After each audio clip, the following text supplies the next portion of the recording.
Salut les Wargamers, c'est Evie de French Review, votre chaîne de rapport de bataille tuto et live peinture. Aujourd'hui je suis en compagnie de Père Castor pour vous présenter la nouvelle mise à jour des coups en points pour Warhammer 40 000. Avant de commencer cette petite review qui surprend tout le monde, je pense qu'on ne s'attendait pas à avoir une mise à jour des coups en points aussitôt, puisque la dernière data slate, la nouvelle saison de Warhammer 40 000 a commencé le 2 juin. On s'attendait plutôt à ce que ça tombe courant septembre. Ici, pas d'inquiétude, il n'y a pas de changement des règles, ni même de data slate, c'est-à-dire vraiment de document qui va modifier soit les secondaires, soit en tout cas structurellement le jeu. C'est juste une petite adaptation qui couvre différentes armées, l'Imperial Knight, le Chaos Knight, la Death Guard, et ici Game Workshop en profite pour officialiser la sortie des coups en points du codex Ligue de Votan, mais en réalité on avait déjà ces coups en points et c'est ceux qu'on vous avait présentés avec Laurent lors du codex Review. Avant de commencer cette petite vidéo, déjà je vais te féliciter puisque je rappelle que tu es Olivier West, Père Castor, capitaine de l'équipe de France 2025 et actuel champion du monde en équipe de Warhammer 40 000. Tu as succédé au capitanat de Zeka et vous étiez allé chercher la première étoile. Ouais. Là donc vous êtes allé chercher la deuxième et vraiment félicitations à vous. Faut savoir qu'on profite de cette semaine où on sort cette vidéo pour aussi sortir justement toutes les rediffusions, France-Slovénie, France-Finlande, bref, tout ça c'est énorme. Faut aussi noter qu'on va faire une soirée au French Wargame Café le vendredi 5 septembre pour célébrer justement la victoire de la France. C'est une soirée qui est gratuite et ouverte au public. Le but encore une fois c'est juste de passer un bon moment, de pouvoir si vous le souhaitez rencontrer une partie des joueurs, rencontrer le capitaine et visiter le lieu et puis s'hydrater aussi. S'hydrater, il devrait y avoir plus de la moitié de l'équipe présente pour être là en contact avec la communauté, donc vraiment ça nous fera vraiment plaisir, venez, soyez là. Yes, et aussi la vente jusqu'au 1er septembre ou limitée à 400 exemplaires des petits t-shirts We wish you the best, but not for this one. But not for this one. Putain, cette phrase était magique, systématiquement. But not for this one. Donc voilà, écoutez, je mettrai en tout cas le lien. Est-ce qu'on peut mettre le petit rire nasillard quelque part juste après? Ah oui, c'est plus cher, je vais mettre. Oui, avec un petit. Chaque t-shirt, aura quelques poils de Laurent. Parfait. Il nous a envoyé des il se venge, ce Lolo. Aïe, oh, il t'a piqué? Bah ouais. Je me suis mis une putain d'écharpe de... Tu t'es coupé avec une feuille synthétique? Non, je me suis mis une fragile. T'es un joueur de Wargame, t'es pas un vrai gars. Il y a un petit côté MMA, tu sais, les shards, tu connais. On se focalise maintenant donc sur ce nouveau patch pour Warhammer 40 000. Est-ce que tu peux, avant de ça, nous parler de ce qu'on appelle le méta, c'est-à-dire ce qui est fort au moment où, en tout cas, où on sort cette vidéo. Vous sortez, vous, en tout cas, des championnats du monde. Encore une fois, on va parler donc du jeu spécifiquement là en équipe. Donc, on sait que l'Imperial Knight, le Chaos Knight, les gros robots donc étaient très fort. On était sur une forme de stat check à devoir justement atteindre pour pouvoir les sortir ou même pour tenter de les tanker, mais c'était une mauvaise piste d'étude. À ton avis, pourquoi est-ce que Game Workshop sort cette release maintenant et qu'est-ce que ça va impacter aussi bien pour les personnes qui nous regardent qui ne font pas du jeu en équipe et aussi pour vous, les semi-pros qui font du jeu en équipe? Alors il y avait un petit peu urgence parce que dans les tournois solo, il y avait une domination très forte du Death Guard. Avant la sortie des IK-CK et puis ensuite des IK et des CK à plus de 65% de win rate, donc ça c'est un peu cringe.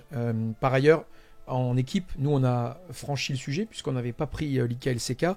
Pour autant l'IK et le CK était ce qu'on appelait meta definer, donc c'est-à-dire c'est eux qui définissaient le méta sur à quel point on s'équipe pour les tuer. Il y avait urgence, c'était un peu cringe. Excuse-moi, ça fait depuis quasiment le dernier Harlequin de la V9 que quelques armées n'étaient pas tellement équilibrées que ça dictait le méta. Alors attention, il ne faut pas oublier l'Eldar début V10 et le GSC début V10 qui était bien cringe aussi. C'était tellement cringe que tu ne pouvais limite pas t'équiper. Ah oui, du coup, eux, ils étaient méta breaker, ils n'étaient pas méta definer. Voilà. Là, c'est fort, c'est trop fort, mais c'est gérable. Et donc, c'est un peu cringe quand même parce qu'il y a trop de PV, trop de puissance, trop de mobilité, trop de choses. Ça détruit aussi les débutants. Si tu es un débutant, tu joues contre 6 gros CK. Jamais t'y arrives, tu te fais pulvériser, tu te marres pas, t'en tues un et puis t'as terminé ta partie. Donc il était important qu'ils réagissent vite. Pareil pour le Death Guard. Le Death Guard, on avait un Marines plus tanky qui jouait des véhicules et qui malgré tout arrivait à avoir plus de 16 unités sur table. Donc non, 16 unités sur table quand on est un Marines-like et qu'on a des véhicules, donc en général des pièces un peu grosses, on ne doit pas avoir 16 unités sur table, on doit en avoir 14, 13 max. Donc là, c'est ce qui se passe, on va voir. Les listes Death Guard qu'on connaît ont pris à peu près 200 points. Les listes IK qu'on connaît ont pris à peu près 150 points. Les listes CK qu'on connaît ont pris à peu près 150 points. Ça va pas les tuer, aucun d'eux. Donc c'est ça que j'aime bien. Game Workshop n'a pas eu la main lourde. On est sur un correctif qui est intelligent. Réactif, excuse-moi. Donc en fait, je disais que donc, la dernière saison de Warhammer 40 000 a commencé le 2 juin, mais en réalité, les armées dont on parle sont dotées d'un index, ou en tout cas des coups en points pour la partie RK, à partir seulement de mi-juin. Donc c'est énorme parce que c'est 2 mois et une semaine après que Game Workshop quand même réussit à rééquilibrer. Et comme tu l'as dit, c'était pas non plus dégénéré. Non, c'était pas dégénéré. Et ils ont réagi très vite et intelligemment, pas en exécutant le sujet. Donc bravo à eux. Maintenant, on va voir que ça aura des impacts différents, bien entendu, pour le CK ou pour le Death Guard ou l'IK, parce qu'il y en avait qui étaient plus ou moins en avance sur le sujet. Écoute, on ouvre une parenthèse, c'est donc l'arrivée en tout cas de la nouvelle armée avec une refonte complète du mécanisme de jeu pour les ligues de Votann. On va pas refaire un codex review, en plus on avait déjà annoncé les bons coups en point, et d'ailleurs Game Workshop, on l'avait dit dans la codex review, s'autorisait le fait de modifier les coups en point, ce qui n'est pas le cas. Donc le but c'est pas de refaire une vidéo, mais en tout cas, c'est quoi toi ta vision sur League of Votann? Est-ce que c'est fort, pas fort? Qu'est-ce que ça va amener comme point fort, point faible? Qu'est-ce que tu peux nous dire sur cette armée? Alors c'est une armée qui est un peu naissante, puisque le C vient de sortir, donc on n'a pas vraiment beaucoup de certitudes. En revanche, on a des intuitions. Il y a des mécanismes d'attrition qui sont très intéressants, notamment le critique à 4, létal et touche soutenue. C'est ce qu'on peut avoir avec les brokirs, c'est ce qu'on peut avoir avec les gros canons des forteresses. Ça, on retrouve un petit peu le mécanisme d'attrition de la V9 qui passait au travers de toutes les endurances. Ça passe pas au travers des invulnérables, fort heureusement, comme c'était en V9. Donc ça risque d'être assez intéressant. Le détachement index, je pense, est assez compétitif. Par ailleurs, il faut réinventer tout, parce qu'on avait une armée qui était très, très dans le scout move et dans l'hyperagression si ça avait le T1. Là, ça sera plus exactement pareil. Et puis on a des choses un petit peu étonnantes. Par exemple, on a perdu un point de vie avec les berserkers. Donc on se dit, ah putain, ils les ont pulvérisés, ils sont plus résistants du tout. Ouais, mais on a pris un point d'endurance, on a pris un point de save et on a pris un point de feel no pain. Donc en fait, quand on fait les stats, c'est plus résistant contre la majorité des armes du jeu.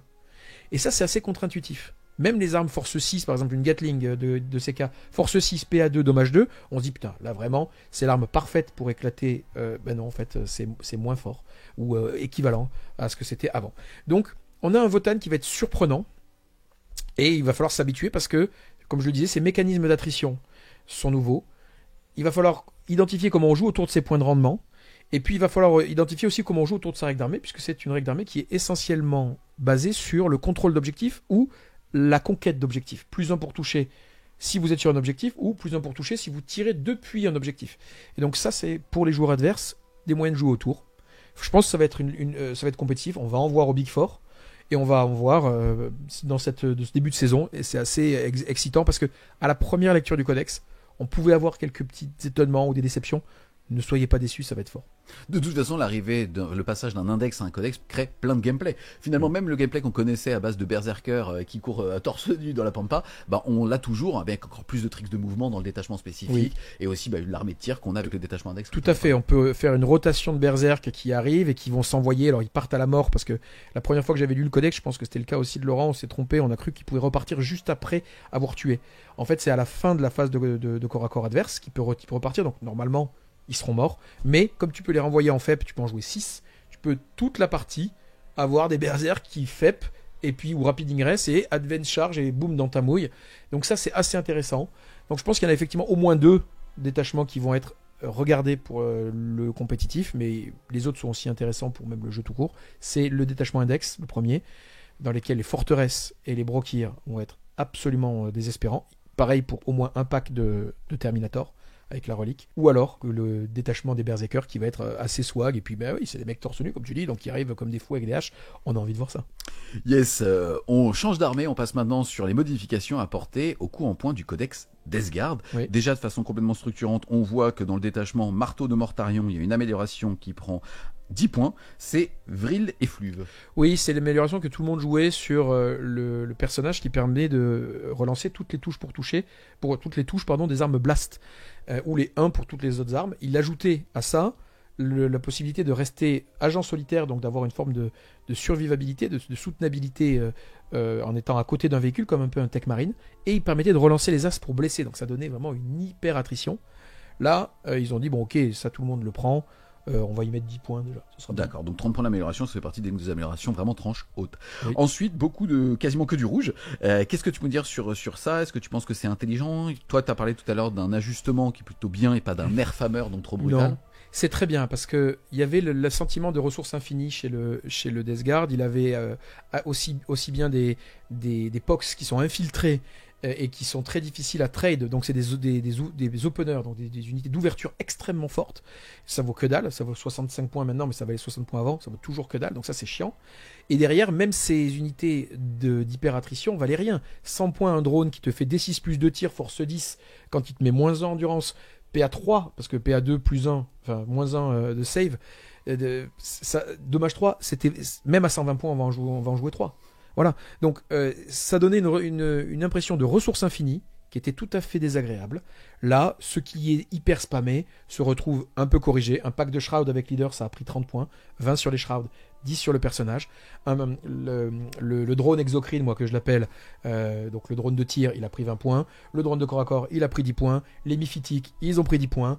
C'est normal. Voilà. J'en reviens, alors t'as l'aspect compétitif et t'as aussi l'aspect, on va dire, jeu plus casual. Ça veut pas dire qu'on est des flancs, ça veut juste dire qu'on réfléchit mais qu'on ne pousse pas l'armée à outrance. C'est très bien, puisqu'en fait, globalement, quand on faisait nous des listes, on se rendait compte, mais attends, t'as tout ça, et en plus, tu tables d'avoir 2 rhinos. Et bah là, typiquement, ce sont les 2 rhinos qui doivent sauter, ou en tout cas, un choix qui doit être fait pour avoir les chaussons. Oui, ou les Miphytiques, parce que si jamais, on va le voir, la méta devient un peu moins mécanisée, parce que les IK et les CK vont un peu prendre dans le buffet.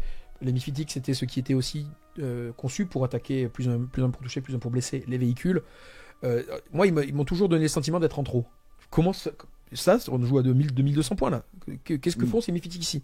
Donc il y a pareil, on se demande pourquoi est-ce qu'un Marine c'est un personnage à 40 points, le Taliman qui garde la backline et qui génère des PC. Bon, maintenant il a pris 10 points. Bon, super. Donc, il vaut 50 points. Bon, on se pose toujours la question pourquoi est-ce qu'il vaut 50 points, mais déjà, c'est mieux que 40.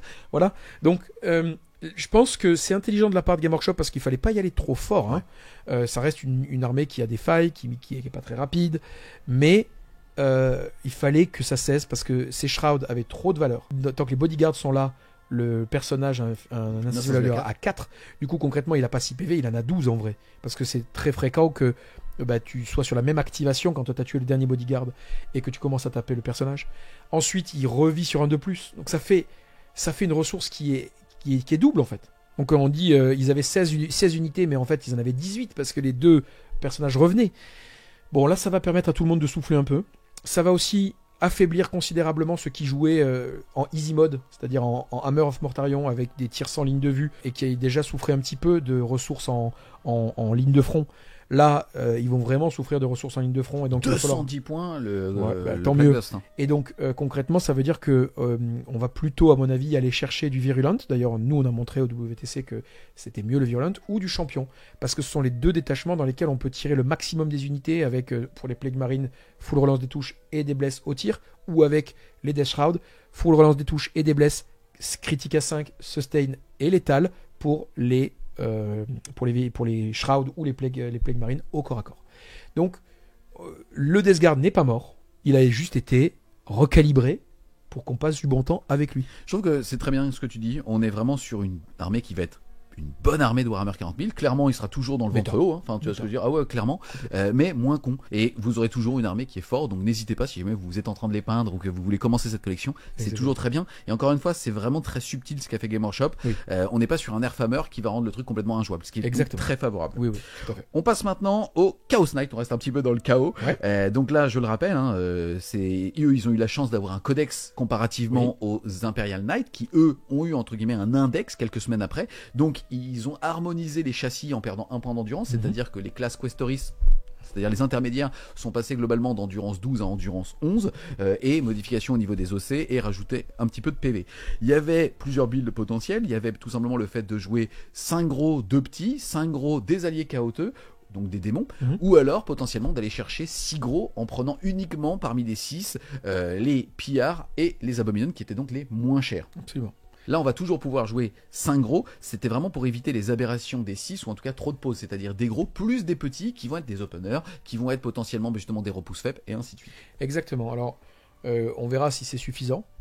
Concernant le Chaos Knight, on a une difficulté, c'est qu'il y a un détachement qui pose problème parce qu'il est très versatile.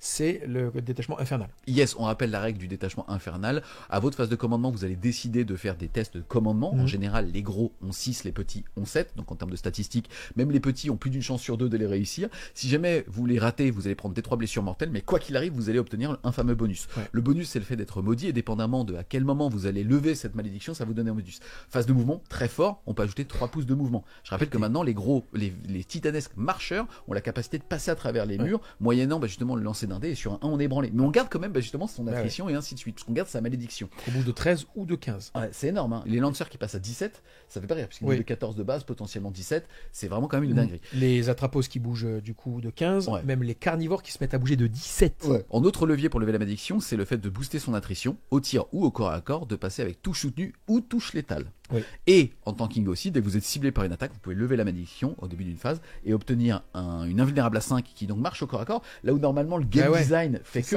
t'es pas censé avoir d'invulnérable au corps à corps. Exactement. Là, la malédiction te permet. Donc ça occulte complètement les autres détachements déjà. Oui. Et surtout un insensible à douleur à 6 qui au niveau justement du stat check peut être une stat à craquage et te la mettre dans le fion en te laissant à 1 ou 2 PV. Ce qui est un petit peu, ce qui fait partie des failles assez bien pensées par Game Workshop, parce que un peu comme dans Star Wars avec le petit moucheron qui passe autour du gros marcheur, en fait quand tu t'approches du gros marcheur, normalement tu dois avoir un avantage. Et donc l'absence d'invulnérable au corps à corps, c'était un peu la faille de ces IK et de ces CK. Ben, quand tu n'en as plus cette faille, ça devient beaucoup plus dur. Et quand tu n'as plus besoin de te poser la question de quelles sont les armes que j'équipe, je prends une Gatling qui va tirer à 36, qui sera force 6 et qui pourrait être PA-2 in your cover, touche soutenue si je tire sur de la masse, donc 36 tirs par gros, ou touche létale si je tire sur un véhicule. En fait, tu vas tuer ta cible, whatsoever. Donc ça, c'est fort. Je pense que du coup, ça sera toujours méta.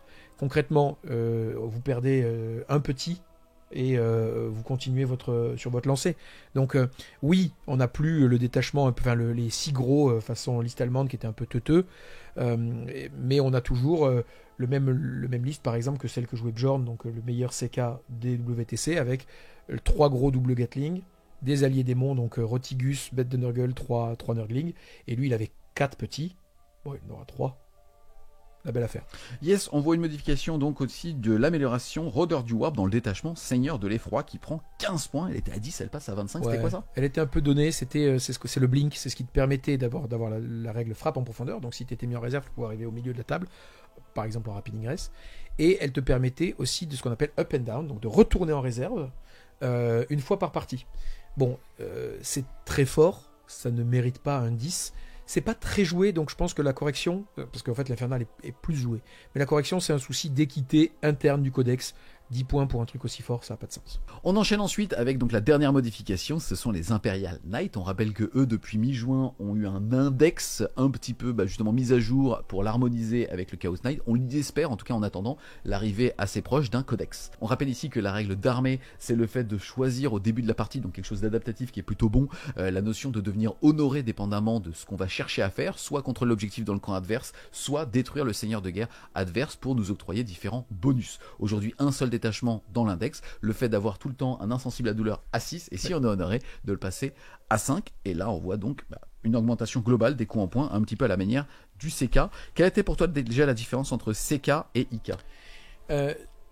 Le profil d'attrition, l'IK il doit choisir ses armes et donc il peut pas tout affronter de la même manière. Il va souvent spammer, il va mettre forcément Canis et ensuite il va spammer les Atropos parce qu'ils ont une attrition avec un profil très adaptatif. Ils vont manquer de balles, donc ils vont mal gérer la masse, mais il n'a pas le choix parce que s'il ne sait pas non plus gérer les véhicules, il va se faire fumer. Et comme il n'a pas des bonus de mouvement, il a besoin de ce mouvement de 12 des profils Cerastus versus les petits.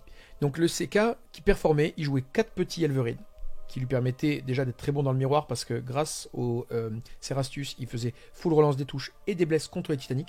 Donc dans un méta où il y a beaucoup de Titanic, c'est banger.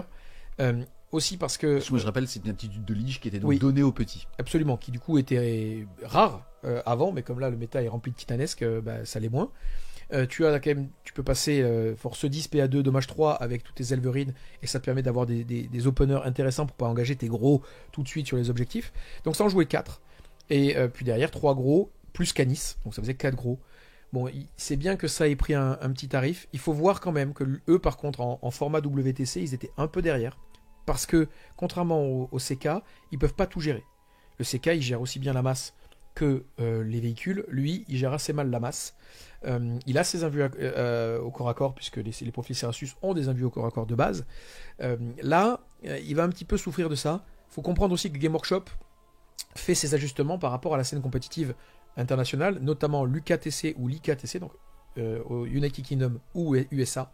Et dans ces endroits-là, ils jouent avec les layouts Game Workshop. Les patrons de table Game Workshop, on le rappelle, il y a une différence. Globalement, quand vous êtes déjà sur une table Game Workshop, vous avez à peu près 8 éléments de terrain. Donc ce sont les rectangles. Et en fait, ces rectangles ne sont pas nécessairement faits avec des murs. Absolument. Là où en WTC, certains le critiquent. On passe déjà de 8 à 10 à 12 terrains, dépendamment, encore une fois, des tables. La géométrie est beaucoup plus travaillée par les personnes qui font ces tables-là, et surtout, on est sur des décors en L qui sont eux-mêmes occultants pour les grands décors, là où les IK voient à travers les petits. Et qui laissent aussi plus de place, parce qu'on peut, à l'expression du skill sur table, en fait, parce que contre ce genre de liste, si t'as pas le T1 et qu'elle peut voir toute ton armée, bon tu mets tout dans la mallette et puis tu vas boire un coup. Et ça, c'est comme ça qu'ils jouent aux USA et en Angleterre. Et du coup, les armées qui présentent ce qu'on appelle, ce que tu appelais un stat check, donc si t'as pas les balles, tu vas juste perdre, ou si t'as pas le T1 parfois, tu vas juste perdre.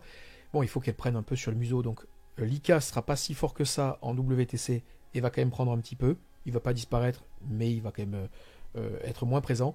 Et c'est bien qu'ils prennent ça pour la scène solo. Yes, je dis ça pour rassurer les gens, parce qu'encore une fois, il y a beaucoup de joueurs Imperial Knight, étonnamment, beaucoup de personnes se lancent dans Warhammer pour aller vers cette armée-là, peut-être pour le coup, peut-être pour les gros robots, je sais pas. Vous inquiétez pas, encore une fois, ceci est un patch d'équilibrage d'urgence, fait seulement 2 mois et 1 semaine après, justement, les derniers coups en point, et surtout, pour l'Imperial Knight, après la sortie de leur index. Et on attend de toute façon, Warhammer Community arrête pas de nous parler de tout ça. On sait que ça va sortir. Exactement, on sait que ça va sortir assez proche. Incessamment sous peu, voire même peut-être avant. Et voilà. Tu te mouilles un peu trop là, tu donnes beaucoup d'infos. Voire même peut-être avant. Et donc, on est sur un patch d'équilibrage qui permet aussi de presque un peu de démontrer de la part de Game Workshop qu'ils ont compris ce qui se passe. Yes, et d'ailleurs, alors moi j'ai une question pour toi, parce que là on vient de faire le tour de ce qui va sortir. Est-ce que tu penses qu'il y a quand même des armées aujourd'hui qui sont vraiment encore au-dessus, ou non, au contraire, on est plutôt assez stable? Déjà, on est dans une méta qui est très plaisante, parce que tout se joue. Donc ça fait plaisir. Le méta, il a changé. En fait, depuis le WTC, on a une sortie du Codex Votan, on a une sortie de Black Templar, on a des sorties, on va avoir un certain nombre de sorties de détachement qui ont déjà été évoquées par Warhammer Community pour les Space Marines. Donc on a des choses très nouvelles qui vont forcément se présenter dans le méta. Je pense que le CK va rester très présent parce que le nerf n'est pas suffisant pour qu'il ne soit plus dominant. Ils vont rester dominants. Le Death Guard va rester présent, enfin une armée très jouée et adorée pour le hobby aussi, donc très collectionnée. Tant qu'ils sont forts, ils seront très présents. Je pense que le Black Templar va être très présent parce que déjà le codex est extrêmement plaisant à jouer, mais aussi je pense qu'il est très fort. On va en voir au Big Four, on va en voir un peu partout. Donc le Black Templar, ça va être là. Le Votan aussi, parce que comme tout ce qui est nouveau, ça sera forcément testé, et comme c'est pas nouvelle immédiatement de figurines aussi, il n'y a pas que des. Absolument. Même dans les tournoyants, on a des personnes qui fonctionnent de coup de cœur. Mais complètement. Je veux dire, vous verrez au Big Four, il y en a qui ont déjà prévu de venir en cosplay. Donc allez-y. Donc non, cette méta va changer un petit peu. Les anciens usual suspects qui vont rester, c'est quand même Death Guard et CK, pardon. Au WTC, on avait beaucoup de Thousand Sun. Je pense qu'ils ont quand même pas mal déçu. Donc je serais pas étonné d'en voir un peu moins.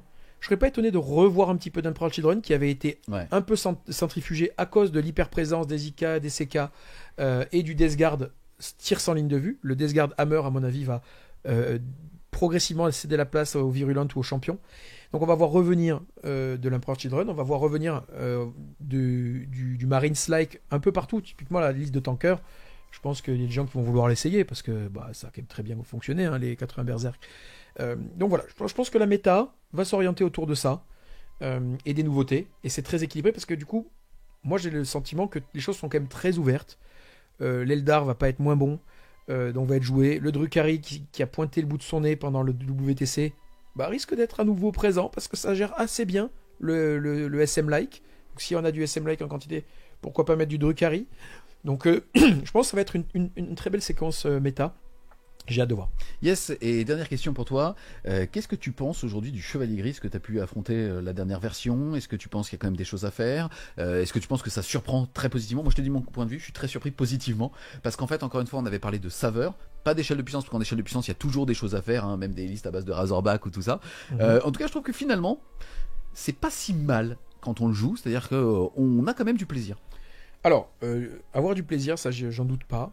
Parce qu'il y a des mécanismes assez chouettes, que ce soit le détachement véhiculé qui va permettre d'avoir des grosses advances, de mettre quand même de la nervosité dans le jeu, plus le retour des attritions en reroll bless, un petit peu à l'image des rubriques. Donc ça, c'est chouette.